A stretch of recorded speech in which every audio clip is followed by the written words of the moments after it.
rakkoon jira kana maal akka ta'e beektaa goolii ofii fuulduratti kubbaa harkaan tuqanii waggaatti dhiittee galchite maaltu galchiteeru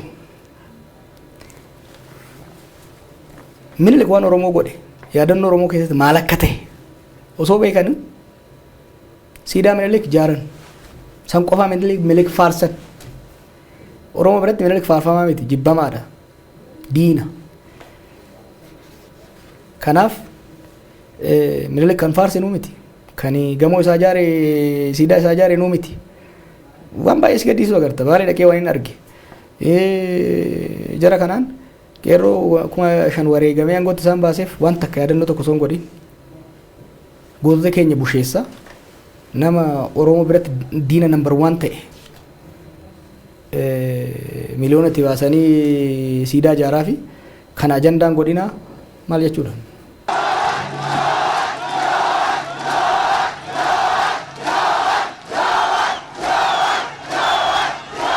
sirna abbaa irree ture kuffifneerra sirna dimokiraasii ijaaruudha kan barbaannu bilisummaa uummataa ijaaruudha kan barbaannu uummanni keenya abboota keenya irraa kaasee waa sadiif kan qabsaa'e eenyummaa isaa oromummaa isaa qe'ee isaa irratti uffatamuu dhiitamuu dhabuudha kan lammaffaa oromiyaa irratti qabeenya ishee irratti abbaa tahee itti fayyadamuudha kan sadaffaa eenyummaa isaaniis kabajuumuuf isaa taatu qabeenya ittiin ta'uudhaaf mootummaa ofii filate ofiin of bulchuu mirga ofiin of bulchuu isaa hojittii godha kana jechuun mootummaa isaa namoota paartii isaa ta'u filachuu heeraaf seera namoonni sun tumaniin buluudha barbaada jechuudha kana dhugoomsuudhaaf kan deemu qaama qabsoo waggaa 50 ol uummanni keenya gaggeessaa jiru kan itti fufaa jirru qaama qabsoo waggoota erga nus egaa umriin qabsoota dabalamnee godhaa jirru kana kanumatti gaggeessuudhaaf kan deemaa jirru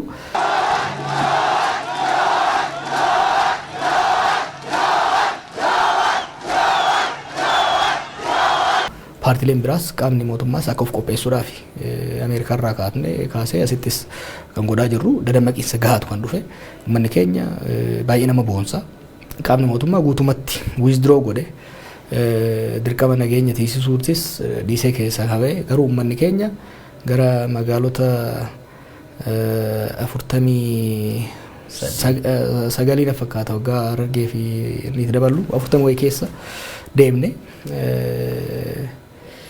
bakka hundatti self organizing uummanni keenya ufumaaf humna isaatiin beekumsa isaatiin wal hubatee qopheessee rakkoon nageenyaa takka osoo hin qophaa'in osoo miidhaan uumamin nageenyaan kan fide kan kasi agarsiisu uummanni keenya hagam takka akka qophaa'e yeroo baay'ee biyya kanatti biyyattiin dimokiraasiidhaaf hin qopheefne uummanni keenya filannoodhaaf hin qophoofne uummanni keenya bilisummaa hin danda'u soba kun we prove that soba akka ta'e uummanni keenya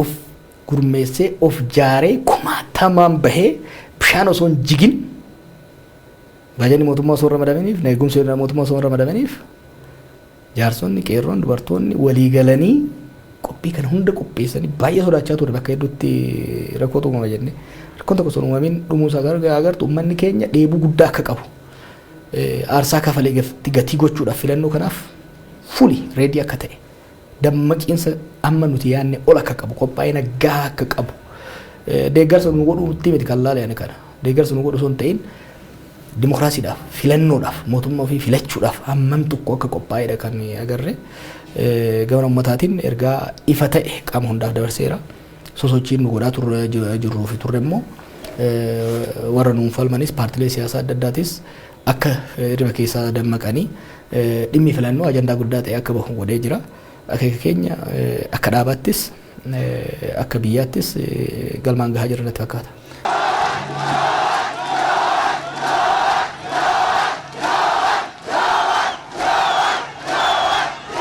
kan wareegamanii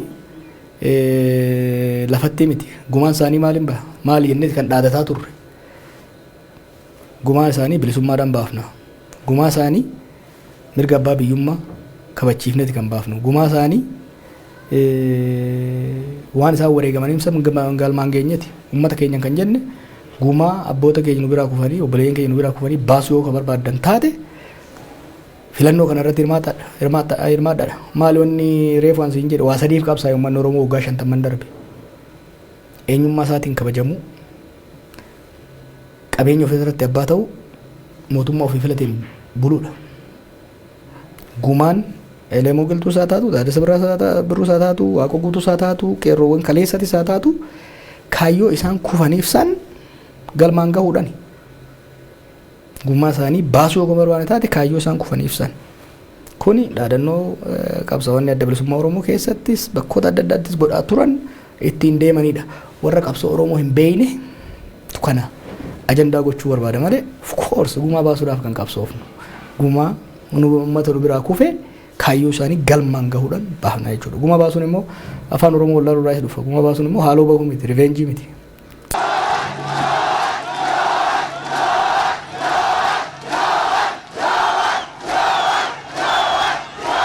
Yaadni amma isaan deemaniin yaada diqaalaati kunumaa shakkiin qabu. Kaayyoo Minilik ka Itoophiyaa takkitti eenyummaa takka qabdu mirga sabaaf sablammootaa cunqursanii yuunitari steet ijaaruudha kan barbaadan. Tooftaa eenyutiin? Tooftaa Mallasaa. Tooftaan Mallasaa maaliin? Oromoo gosaan addaan qoodu, bakkaan addaan qoodu kanan deemuu barbaadan jechuudha. Yaada diqaalaatiin kan deeman yaada Oromooti miti, yaada Oromummaa of keessaa qabu miti, yaada madda qabsoo Oromoo irratti hundaa'e miti, naareetiivii Oromoo keessaa baheedha. Kanaaf yaada diqaalaatiin kan deemaa jiran kan ammoo waan saalfannuu miti jabeessinee kan jennudha jechuudha. Yaada diqaalaa sanoo kan hin barbaane taate yaada otantik ta'e oriijinaal ta'e kan Oromoo kan qabsoon Oromoo waggaa 50 irra deemte karaa sanarra deemanii deebi'anii deemuudha. Kanaaf jechoonni isaan gamaa gamanaa fuudhanii ilmaan Taaddasaa fi Mallasaa anaa miti kan jedhe. Muummicha ministeeraatu ECAtti Oromoota walitti qabee yoo na filachuu baattanis ani ilma Mallasaa ta'uu kiyya hin irraanfatinaa filannoo nan hataa jedhe. Maarree kan jiru dachii Taaddasaa Birruutirra waan tureef filannoon qabdan warra ilmaan Mallasaa ofiin jedhuu fi warra ilmaan Taaddasaa jidduudha jenne. Ufuma maqaa ofitti baasanii maqaa san hoggaa miidhagsinee tottolchinee dhaadannoo dhaadheessinuuf komachuun hin taare ofiin jedhan. Akkasiis Mallasaatu isaan guddise. Ilmaan abbaa gadaa jechaanii turre waggaa 2 didanii ilmaan Mallasaati akka inni nu barsiisetti filannoo hannaa jedhan. Maalaa jennurree nu.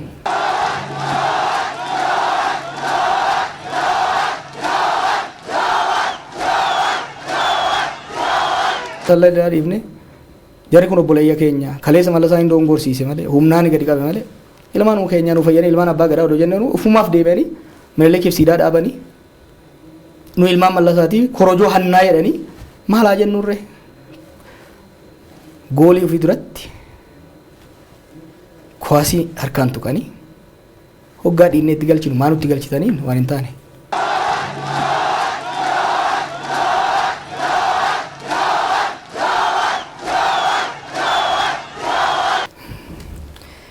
Imaammata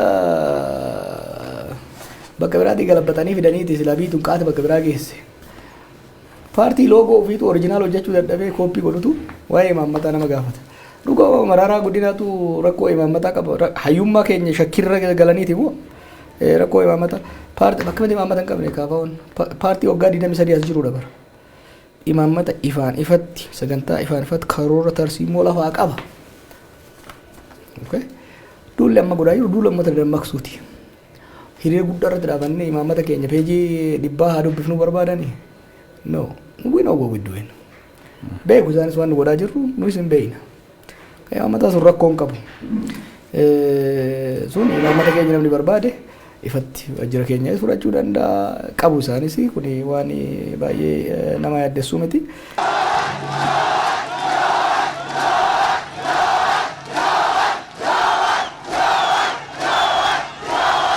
Dhimma lammummaanis ol qabatee hoggaa jettu xixiqqoo waan wal beekne itti fakkaatu. Dhimma lammummaa isa jaddaa godhee kan oofan dhugumatti Jawaar lammummaa dhiisee biyya kana keessatti ni dorgomaa kan jedhu amanuu baay'ee isaan rakkisee ture jechuudha. Lammummaa miti lubbuu keenyas dabarsinee kennuudhaaf qophiidha. Asittis taanan kaayyoo kaaniif akeeka kaaniif waan tokkoon hin danqu of eeggannaa barbaachisaan goona. Uummata keenya wajjin kan deemnu uummata keenya irraan hanne uummata keenya ittiin kijibne uummata keenya irratti yakkan hojjenne uummata keenya irraa shakkii tokko hin qabnu. Wannummaan ijoollee sekiuritiin wajjin deemaniifis namni walirra babahee harka na fuudhuudhaaf hoggaa deemu staampiid akka hin uumamneef malee sodaa tokko hin qabu Oromiyaa keessatti sodaa tokko uummata kiyya irraa sodaa tokko hin qabu. Miidhaa warra geessisuu danda'u warruma ifa waan akkanaa godhaa jiru yoo taate qaamuma mootummaa yoo taate malee kan uummata kanarraa sodaa takka shakkii tokko hin qabu. Kanaaf waan nu danguun qabu cimsineet kan deemnu gara godinoota 6-7 deemnirra godinoota jiran hundumaan deemna ganda hundumaan deemna karoora nu qabnu ana buufaloolee filannoo aanaalee filannoo 180 Oromiyaa keessa jiran hunda deemudha akkasumas kan kibbaa kan naannolee adda addaa keessa jiran hunduma anis hoggansi kunis hin deemna jechuudha maaliif akkuma qabsoo ammayyaatiin jijjiirama kana finne qabsoo sammuu qabsoo ammayyaa social movement fi social networking fayyadamne qabsoo ammayyaatiin jijjiirama kana kan finne osoo qawween nu barbaachisin humnaan caalamne waa meeqaan caalamne murannoo beekumsaan caalleeti kan mo'anne ammas yoo kan ta'u taate modernize godhuu barbaanna siyaasa biyya kana modern campaign geggeessuu barbaanna duula uummata keenya ijaaru uummata keenya dammaqsuu reefu qaama ho'ifataa jirra beeki ganaadha waan baay'ee hojjechuu deemna bakka hundarra kan deemnu finfinnee teenyee miidiyaadhaan nu filaan jedhu uummata keenya keessa deemnee tokko tokko inni ijaarra uummata keenya hin dammaqsine amma dammaqsaa jirra gara fuulduraa ijaarra hojii itti fufaa jechuudha kana keessatti aarsaan dhufuu danda'a haa dhufu kana keessatti wareegamni dhufuu danda'a haa dhufu kan tiiru qabsoodha malee daansii miti sirba dhaqanii morman dhufatan kanaaf nuyi uummata keenyaaf jijjiirama bu'uuraa fiduu qabna jennee kana mannu uummanni keenya nu amanee akkuma yerootti kumaatamaan garagaleeti kan bayaa jiru kanaaf doorsisni fedhes yaaliin fedhes kanarraa kun hin deebifne beekuu qaba namu.